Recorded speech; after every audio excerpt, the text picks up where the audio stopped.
Dans quelques jours, ce sera le 11 septembre, 21, 20 ans après le 11 septembre 2001.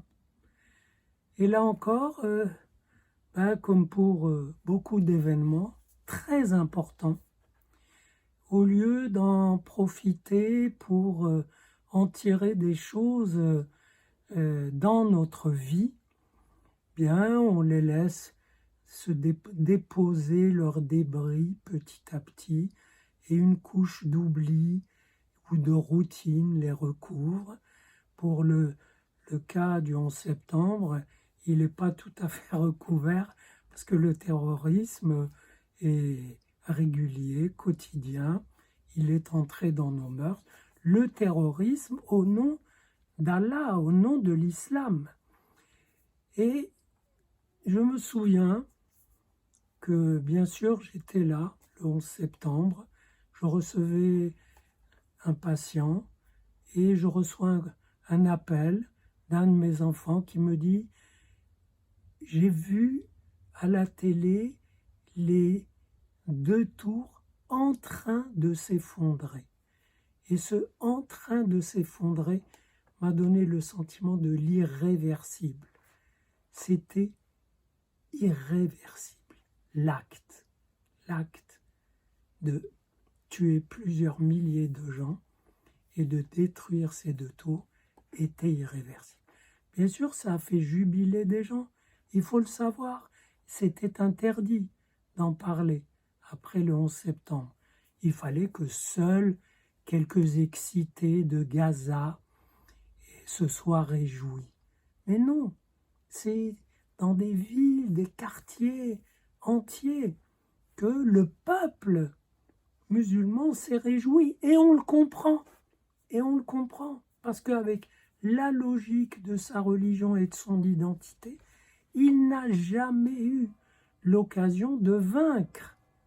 Et là, il était victorieux, et d'une manière douteuse, victorieux de civils, désarmés, non prévenus, mais une partie de ce peuple qui n'a jamais eu de victoire à se mettre sous la dent, était en extase devant la réussite de ces djihadistes, et même des Français, des Européens, d'opinions variées, notamment, je pense à Régis Debray, qui avait, dans un article, dit son émerveillement que ce soit seulement avec des cutters que les pirates de l'air avaient égorgé l'équipage, avaient pris le contrôle, et il répétait seulement des cutters. Et avec, oui, un petit cutter.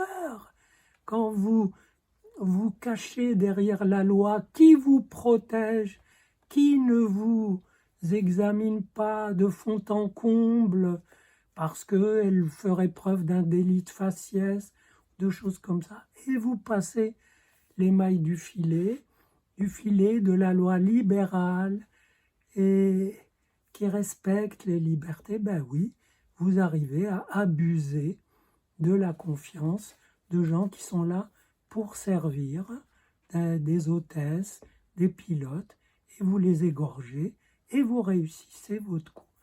Je comprends que quelqu'un comme Régis Debray est exulté.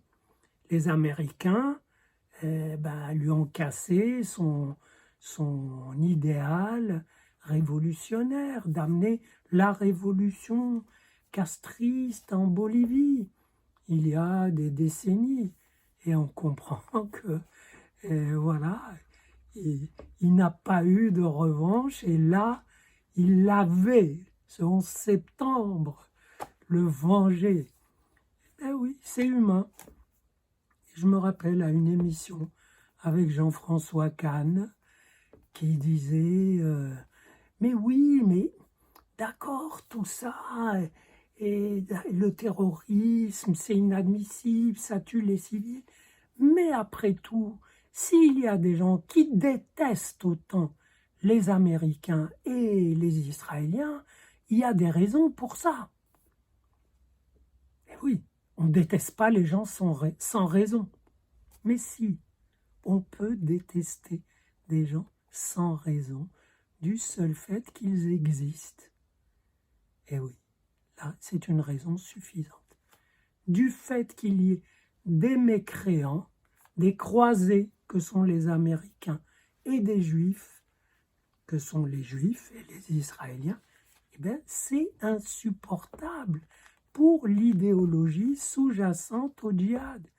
Évidemment, si j'ai expliqué ça le 11 septembre, mais autant parler dans le désert, j'ai écrit quelques livres depuis, comme Nom de Dieu, comme Coran et Bible, comme Islamophobie, culpabilité, pour dire, vous savez, et ces jeunes ou moins jeunes ont exécuté une feuille de route sacrée qui est à l'ordre du jour tout au long des siècles et qui attend que des héros veuillent bien la mettre en acte. Et ah ben non, c'est pas possible, ça c'est exclu. Mais si, si. Et il faut qu'il y ait des attentats au Bataclan, au Stade de France, dans les rues de Paris, pour qu'on s'interroge. Mais non, c'est des excités, c'est des psychopathes. Ça ne peut pas être des gens équilibrés.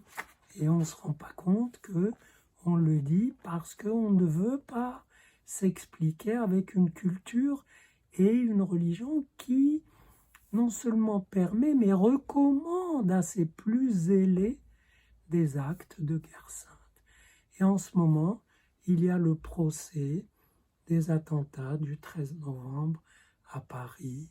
Il y aura des milliers de témoins, il y a des centaines d'avocats, il y a des reconstitutions. Le seul survivant du commando est mutique, peut-être qu'il parlera, peut-être pas. Qu'est-ce qu'il aurait à dire?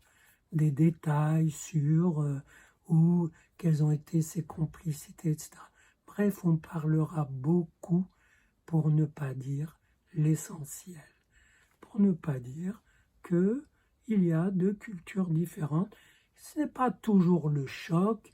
Il y a le choc des cultures, c'était une expression et pas très heureuse parce que on l'a noyée dans son propre excès, mais qu'il y a deux cultures incompatibles, très très différentes, opposées, de par leurs principes. Voilà. Et le temps que la culture et la religion islamique se mettent à l'ordre du jour et s'adaptent, vous savez, il passera beaucoup de temps. J'avais, une fois en présentant un livre, et mon livre Islamophobie, culpabilité, j'avais dit que ça serait bien qu'un jour des musulmans promeuvent une prière où ils demanderaient à Allah d'arrêter sa malédiction sur les juifs et les chrétiens, qui est reportée pour l'éternité, naturellement. Et un musulman qui était dans la salle a écrit une prière pour dire à Allah d'arrêter sa malédiction sur les juifs et les chrétiens présents dans cette salle le temps de cette conférence. Il n'avait pas pu aller plus